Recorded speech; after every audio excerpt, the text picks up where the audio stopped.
Halo Sobat Park, ketemu lagi sama gue Patriot Ulul. Kali ini gue mau review satu series dari negeri Shinobi berjudul House of Ninjas yang baru tayang tanggal 15 Februari kemarin. Dan walaupun gue Japanese culture enthusiast, sejujurnya gue jarang banget ya nonton series Jepang, mostly film.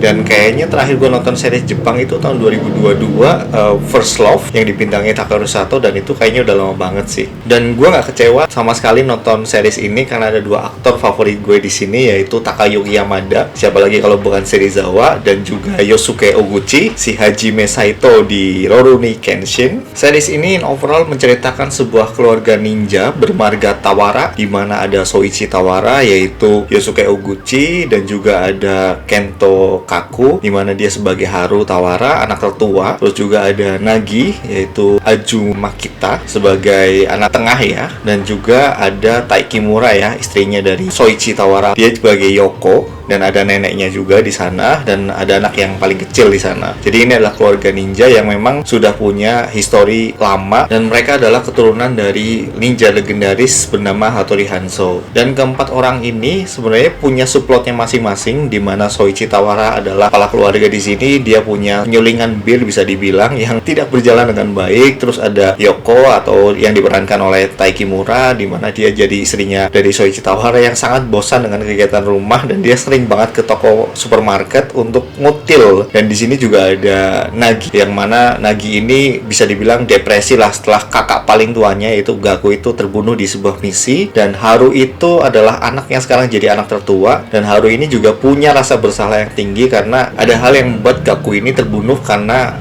si Haru ini gagal untuk membunuh salah satu ninja di sana. Terus keluarga ini yang udah kacau sebenarnya bisa dibilang, ini akhirnya mendapatkan satu misi lah bisa dibilang, dan mereka itu harus menghancurkan satu klan ninja bernama klan Fuma, yang mana mereka pikir sudah dihancurkan pas misi awal. Di perkenalannya itu udah ditunjukkan ya, dan mereka awalnya nolak, terutama si Soichi ya, karena memang mereka ingin jadi orang normal aja, nggak ingin jadi ninja. Tapi karena akhirnya satu persatu dari karakter ini nggak sengaja terseret, nggak mau ya mereka harus terlibat dalam misi tersebut. Gue suka dari series ini adalah bagaimana cara sutradara ini itu memperkenalkan keluarga ini sebagai keluarga ninja. Jadi di awal itu udah diperlihatkan ada yang pertarungan ninja di atas sebuah kapal. Nah, terus ada juga tragedi ketika Gaku ini mati atau dianggap mati, dan juga ada satu karakter yaitu si Haru ini itu juga diperkenalkan langsung, di mana Haru ini bekerja sebagai seorang karyawan ya, yang biasa ganti minuman-minuman yang ada di mesin. Terus pas dia kerja dan rekannya itu lengah, dia lempar-lempar satu-satu botol itu, dan menurut gue itu udah perkenalan yang bagus lah kalau ini Haru emang ninja, ini Haru emang nggak bisa kalian anggap remeh dari awal. Dan satu lagi juga gue suka di series ini adalah ada kayak ala-ala John Wick gitulah. Jadi ninja ini atau si keluarga Tawara ini itu berada di bawah satu agensi lah yang bernama Bureau Ninja Management atau lembaga manajemen ninja, ala-ala The Table-nya John Wick, dimana kalau misalkan ada kekacauan pertempuran atau pertarungan ninja, dia tuh yang akan beresin kekacauan tersebut lah. Dan BNM ini atau Bureau of Ninja Management ini sebenarnya punya kayak protokol yang kalau dilanggar itu akibatnya adalah nyawa ya, atau mati lah bisa dibilang. Dan ada satu protokol yang akhirnya dilanggar oleh keluarga Tawara ini, dan pada akhirnya Haru harus berkorban lah di sini. Awalnya si BNM ini atau Bureau Ninja Management ini itu nggak kelihatan kayak memang ini cuma hanya lembaga agensi biasa, tapi pas episode 3 itu kelihatan abis Yoko ini bertarung ya sama seorang ninja dari Fuma, dan ada kekacauan mereka yang beresin. Walaupun dari awal perkenalan dari keluarga ini udah badass ya, tapi sebenarnya sampai episode ketiga lebih fokus ke investigasi dari Karen ya. Ada satu karakter bernama Karen, yang mana ini dia adalah kerasnya dari Haru ini, dan Karen ini adalah wartawan investigasi. Dia tuh sedang menginvestigasi satu sekte yang bisa dibilang itu berbahaya lah. Dan sampai episode 3 tuh kita baru akan tahu siapa pemimpin sekte ini dan apa hubungannya sama kematian Gaku, dan juga dari rasa bersalah yang Haru ini alami lah. Dan pemimpin dari sekte ini adalah nggak lain dan nggak bukan adalah Serizawa atau Takayuki Yamada.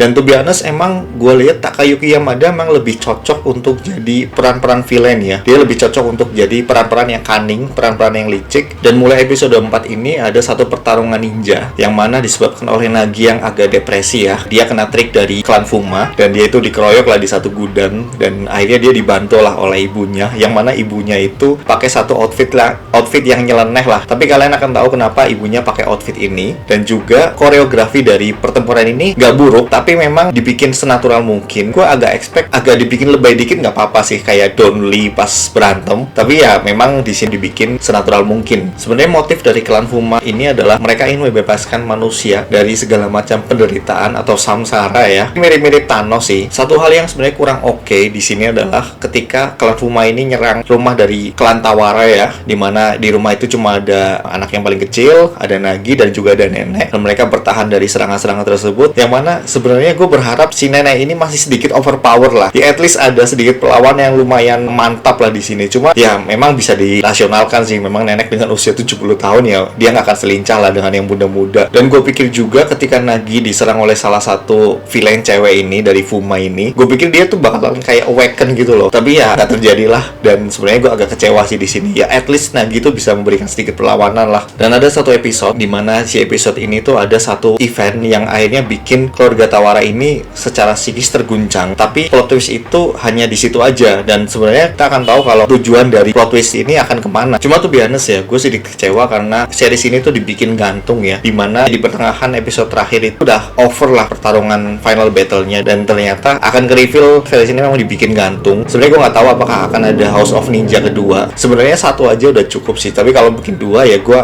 still willing to watch it sih. Terakhir, satu pinpoint dari series ini adalah lagu-lagunya itu bagus-bagus banget. Lagu-lagu lawas sih. Cuma menurut gue itu pas banget ditempatkan di beberapa event tertentu. Contohnya kayak lagu dari Our House dari Crosby. Kalau pas di setel di momen kekeluargaan mereka tuh gue lihat pas banget. Oke, mungkin cukup segitu aja review series ini. Untuk skor, gue kasih 8/10.